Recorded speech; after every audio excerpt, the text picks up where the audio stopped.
Hello students, business environment की आज ये समरी की क्लास है। आइए हम लोग इस चैप्टर को अब समराइज़ करते हैं इस वीडियो लेक्चर में। बिजनेस इन्वायरमेंट में हम लोगों ने अभी तक ये पढ़ा इस चैप्टर में कि बिजनेस इन्वायरमेंट की मीनिंग क्या होती है। Business environment includes all the forces, factors, individuals, institutions which are out of the control of the organization, but they have a good influence over the business of that organization, of that particular organization.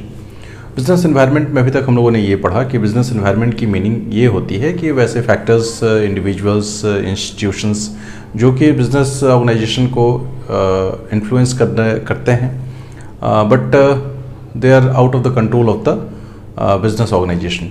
तो इस तरह की जो factors, इस तरह के जो forces हैं, उनको हम बिजनेस एनवायरनमेंट का हिस्सा बताते हैं, and that is called the surrounding. तो business environment is basically the surrounding, ये हम लोगों ने पढ़ा था। अब इसके बिजनेस एनवायरनमेंट के चैप्टर को अगर हम फ्रैगमेंट करें तो पहले बिजनेस एनवायरनमेंट के मीनिंग, फीचर्स और इंपॉर्टेंस को समझना है। फीचर्स, ये सारे इंपॉर्टेंट फीचर्स हैं, एक्सटर्नल फोर्सेस हैं, स्पेसिफिक एंड जनरल फोर्सेस हैं, इंटर रिलेशन बिटवीन जो फोर्सेस हैं उनके आपस में क्या इंटर रिलेशंस हैं, ये अनसर्टेनिटी, डायनेमिक, बिजनेस एनवायरनमेंट हमेशा बदलता रहता है, ये हम लोगों ने पढ़ा। कॉम्प्लेक्सिटी है, एक फैक्टर दूसरे को किस तरीके से इन्फ्लुएंस करेगा या कौन से फैक्टर में क्या चेंजेस आएंगे तो उसका किस तरीके से बिजनेस एनवायरनमेंट के ऊपर फ़र्क पड़ेगा, तो ये कॉम्प्लेक्सिटी। और रिलेटिविटी, कि एक बिज़नेस एक जगह अच्छा कर रहा है तो वही बिज़नेस दूसरी जगह उन्हीं सर्कमस्टांसेस में अच्छा क्यों नहीं कर पा रहा है, तो ये फैक्टर्स हैं, इनको हम लोगों ने पढ़ा। इसके अलावा हम लोगों ने पढ़ा कि इम्पोर्टेंस क्या है बिज़नेस एनवायरनमेंट की स्टडी क्यों हम करते हैं, बिज़नेस एनवायरनमेंट की स्कैनिंग क्यों ज़रूरी है, क्यों करनी चाहिए।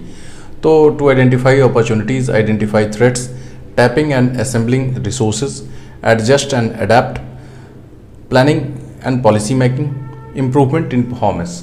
तो ये इम्पॉर्टेंट फैक्टर्स हैं जिसके कारण कि हमें बिजनेस एनवायरनमेंट को स्टडी करना चाहिए। तो हम लोगों ने इस सेक्शन में देखा मीनिंग, फीचर्स एंड इम्पोर्टेंस। इन सभी की डिटेल चूँकि लेक्चर्स हैं तो यहाँ पे हम लोग इसको एक्सप्लेन नहीं करेंगे, इसमें हम आगे बढ़ते हैं। ये देखते हैं कि जो न्यू इकोनॉमिक पॉलिसी है उसमें हमें क्या पढ़ना है, उसके इम्पॉर्टेंट पॉइंट्स, की नोट्स, की पॉइंट्स उसके क्या हैं। न्यू इकोनॉमिक पॉलिसी, आइए इसको रिवाइज करें। इसके कंपोनेंट्स क्या थे? लिबरलाइजेशन, प्राइवेटाइजेशन और ग्लोबलाइजेशन। इन तीनों टर्म्स को हम लोगों ने समझा। लिबरलाइजेशन, प्राइवेटाइजेशन, ग्लोबलाइजेशन, इनके वजह से जो इम्पैक्ट आया वो इम्पैक्ट्स कौन कौन से थे, ये की पॉइंट्स में हमें याद रखना है। Increased competition, more demanding consumers, rapidly changing technological environment, necessity for change, human resource management, एक नया एरिया डेवलप होता है, market orientation, loss of budgetary support to the public sector and export becomes a mode of survival for the companies. तो उन्हें export करना, export divisions की शुरुआत होती है कंपनीज में। ये स्टूडेंट्स हम लोगों ने न्यू इकोनॉमिक पॉलिसी के अंतर्गत पढ़ा है। मैनेजरियल रिस्पांस क्या रहे इन सभी सुधारों को, आर्थिक सुधारों को लागू करने के बाद, तो उसे समझते हैं। डाइवर्सिफिकेशन आया, यानी कंपनीज अपने प्रोडक्ट्स में डाइवर्सिफिकेशन किया, प्रोडक्ट लाइन को इंक्रीज़ किया। जॉइंट वेंचर्स और कोलैबोरेशंस, फॉरेन कंपनीज के साथ बहुत सारे जॉइंट वेंचर्स और कोलैबोरेशंस शुरू हो गए। ब्रांड बिल्डिंग, लेटेस्ट टेक्नोलॉजी, क्योंकि टेक्नोलॉजी रैपिडली चेंज कर रही थी तो लेटेस्ट टेक्नोलॉजी को यूज़ करना शुरू किया गया। इम्प्रूव्ड सैलरीज, कॉम्पेंसेशन जो लेवल है वो सभी लेवल पे इंक्रीज ही नहीं हुआ, जॉब अपॉर्चुनिटीज़ भी काफ़ी बढ़ी। कस्टमर सेंट्रिक अप्रोच हो गया, और एक और भी मैनेजरियल रिस्पांस में है, ब्रांड बिल्डिंग के साथ हमें एडवर्टीजमेंट को भी जोड़ के देखना है। तो ये स्टूडेंट्स हम इसको समझते हैं कि न्यू इकोनॉमिक पॉलिसी के आने के बाद ये सारे चेंजेस हैं और ये इनके इम्पॉर्टेंट पॉइंट्स हैं जो हम लोगों ने इस चैप्टर में पढ़े थे। अब आइए हम लोग आगे इस चैप्टर के दूसरे जो हिस्से हैं उनको देख लेते हैं। सो आइए इस सेक्शन में हम लोग डिमोनेटाइजेशन के इम्पॉर्टेंट पॉइंट्स को देख लेते हैं स्टूडेंट्स। डिमोनेटाइजेशन के ये इम्पॉर्टेंट पॉइंट्स हैं। पहला है टैक्स एडमिनिस्ट्रेशन मेजर। डिमोनेटाइजेशन को यूज़ किया गया एक टैक्स एडमिनिस्ट्रेशन मेजर के तौर पे, यानी कि non tolerance of tax evasion. Government की ये मंशा थी कि किसी तरह का कोई टैक्स इवेशन किसी के द्वारा ना हो, यानी सभी लोग टैक्स दें, जो भी इनकम टैक्स है और सेल्स टैक्स है और अलग अलग तरह के टैक्सेस हैं, वो कोई ऐसा ना हो कि कोई ना दे, उसको दें लोग। Tax administrating and mobilization of saving, तो जो भी सेविंग्स हैं वो कैश में अगर हैं तो उनको बैंक में formal system, formal financial system में सारी सेविंग्स ज़्यादा से ज़्यादा आएँ और फिर वंस अगेन टैक्स को एडमिनिस्टर किया जा सके। इसके लिए ये डिमोनेटाइजेशन लाया गया था, क्रिएटिंग लेस कैश और डिजिटल कैश इकोनॉमी। तो यही सारे इसके ऑब्जेक्टिव्स हैं और हमें इन ऑब्जेक्टिव्स को याद रखना है। तो इस तरीके से स्टूडेंट्स हम लोगों ने चैप्टर की समरी को ख़त्म किया। अब चैप्टर को समराइज़ क्यों हम लोगों ने किया, चैप्टर समराइज़ आप करते हैं तो आपको इम्पॉर्टेंट पॉइंट्स जो हैं एग्जामिनेशन पॉइंट ऑफ व्यू से एक बार फिर से क्लियर हो जाते हैं। और इसको कई बार चैप्टर पढ़ने का एक तरीका ये होना चाहिए कि जब आपने चैप्टर की थ्योरीज़ को समझ लिया है तो एक बार ज़रूर इसकी फ़्लो चार्ट को बनाएं। आजकल डिफरेंट बुक्स को जब आप देखेंगे तो सभी बुक्स के एंड में इस तरह के फ़्लो चार्ट्स बनाए हुए आपको मिलेंगे, इससे काफ़ी लाभ होता है। आइए अब हम इस चैप्टर से कुछ क्वेश्चंस को देखते हैं और ये देखते हैं कि प्रीवियस ईयर्स में क्या क्वेश्चंस पूछे जाते रहे हैं। सो इस चैप्टर से आए हुए क्वेश्चंस की अगर बात की जाए स्टूडेंट्स, तो 1 मार्क्स में जो क्वेश्चंस आते रहे हैं वो इस तरीके से कुछ हैं। What is included in political environment state, what is included in legal environment state, what is meant by business environment, what is meant by privatisation. ये क्वेश्चंस इस तरह से 2015 तक करीब करीब आ रहे थे। स्ट्रेट क्वेश्चंस 2016 से जब हम देख रहे हैं, 2015 में एक question what is meant by business environment state any 3 points of importance. तो ये इस तरीके के क्वेश्चंस थे। बाकी अभी रिसेंट अगर 3 वर्षों की बात करें तो ज़्यादातर क्वेश्चंस केस स्टडीज़ के ही आए हैं। कुछ केस स्टडीज़ हम लोगों ने जूम क्लासेस में डिस्कस की हैं, बाकी कुछ केस स्टडीज़ अभी हम लोग डिस्कस कर रहे हैं। सो लेट्स सी फ्रेंड्स, ये क्वेश्चन आप अपने स्क्रीन पे देख सकते हैं। ये 5-6 मार्क्स के सेगमेंट में आया हुआ क्वेश्चन है। Konark limited is an electric goods manufacturing enterprise situated in Shivpuri, Madhya Pradesh. It is earning a very low revenue in comparison to a competing electronic goods manufacturing enterprise, Nova Limited, situated in Mumbai. Both Konark's and Nova's operations to their respective locations. In addition to this, individual forms of this field are affected indirectly by the factors like money supply in the economy, composition of the families and technological environment, technological changes, etc. Question number A है identify and state the feature of the concept. So students, जैसा कि आपने इस question में देखा, यहाँ 2 companies की बात की गई है। कोणार्क लिमिटेड जो शिवपुरी एमपी में है, नोवा लिमिटेड जो मुंबई में है। दोनों कंपनीज इलेक्ट्रिक गुड्स बनाती हैं। क्वेश्चन में कई सारे हिस्से कहे जा सकते हैं। ब्रॉडली हम इनको 3 कैटेगरीज में डिवाइड कर सकते हैं। लास्ट वाले हिस्से में जब आप देखेंगे क्वेश्चन के, तो वहाँ पे बात किया जा रहा है कि ये इनडायरेक्टली बहुत सारे फैक्टर्स इन्फ्लुएंस करते हैं, जैसे टेक्नोलॉजिकल इन्वायरमेंट, फैमिली का स्ट्रक्चर और इकोनॉमी, इन सब चीज़ों की बात की गई है। तो फिलहाल क्वेश्चन नंबर ए की अगर बात करें तो वहाँ इन्वेस्टर्स, कस्टमर्स, कॉम्पिटिटर्स, सप्लायर्स, ये आपने देखा। अब आपको याद करना है कि आपने थ्योरी में क्या पढ़ा है। ये सारे फैक्टर्स स्पेसिफिक और जनरल फोर्सेस को इंडिकेट करते हैं। तो यहाँ स्पेसिफिक एंड जनरल फोर्सेस आप सीधे सीधे आंसर में लिखेंगे। साथ ही साथ जो बाकी के पॉइंट्स डिस्कस करना है उसमें बहुत सारे पॉइंट्स हो सकते हैं, बिजनेस इन्वायरमेंट के, technological environment, social environment, economical environment, ये सारे इन्वायरमेंट रिलेटिविटी वाली जो कॉन्सेप्ट है जो हमने पढ़ा है कि एक ही प्रकार का काम करने वाली 2 अलग अलग कंपनीज, लोकेशन के आधार पे उनको अलग अलग प्रॉफिट्स या लॉसेस हो सकते हैं। तो इस तरीके से इस केस स्टडी को हम लोगों ने सॉल्व किया। स्टूडेंट्स, आइए आगे अगले क्वेश्चन की तरफ बढ़ते हैं। तो आइए स्टूडेंट्स, एक और केस स्टडी को देखते हैं। आप अपने स्क्रीन पे ये क्वेश्चन देख सकते हैं। Nandurachal networks and technologies limited is a leader in technology innovation in USA, creating products and solutions for a connected world. It has large research and development team which invented the first smartwatch WI, which besides showing the time would also monitor few health parameters like heartbeat, blood pressure, etc.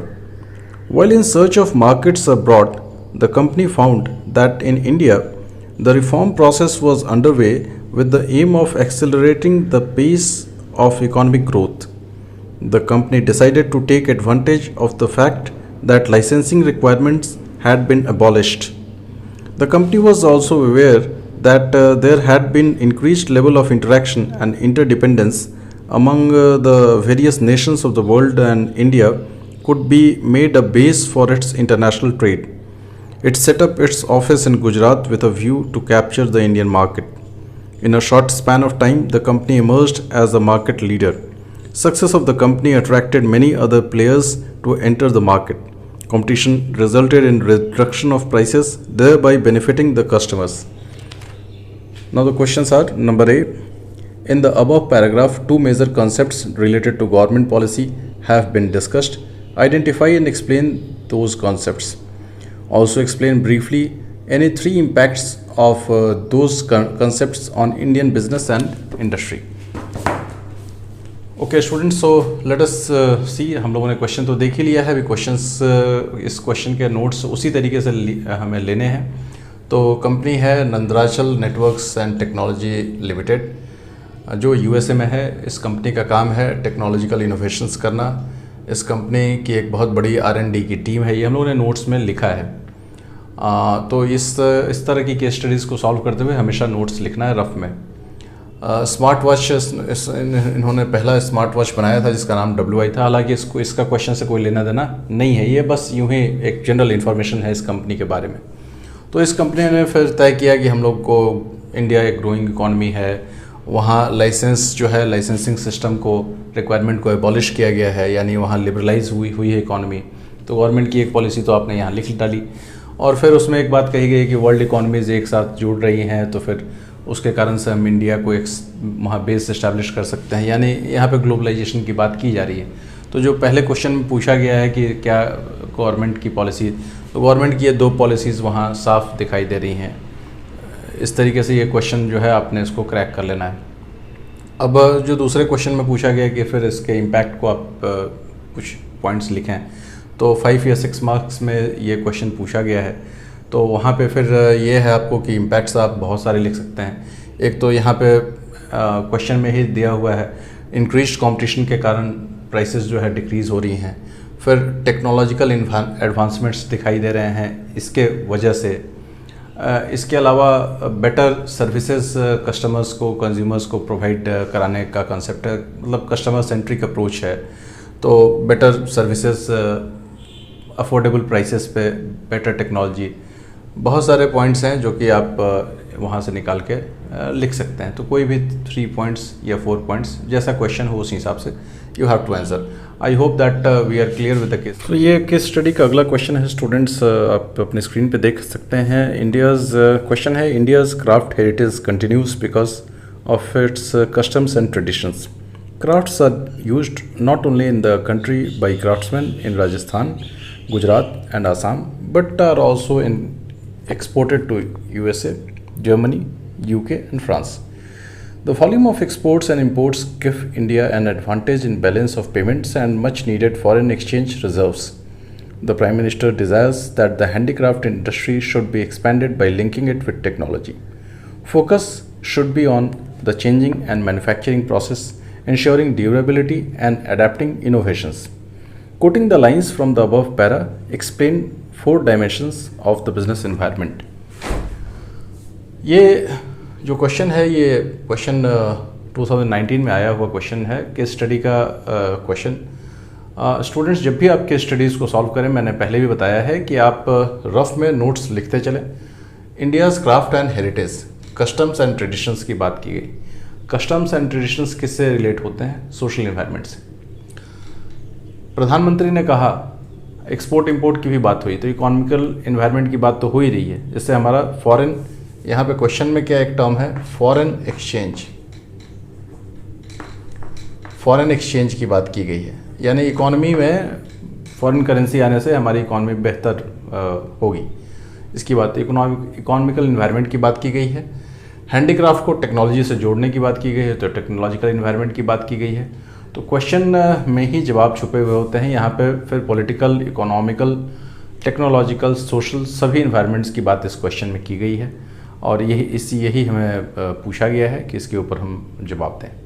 तो students, हम case studies को solve करें। साथ ही साथ case studies देखने में लंबे लग रहे हैं, लेकिन उससे घबराने की कोई ज़रूरत नहीं है।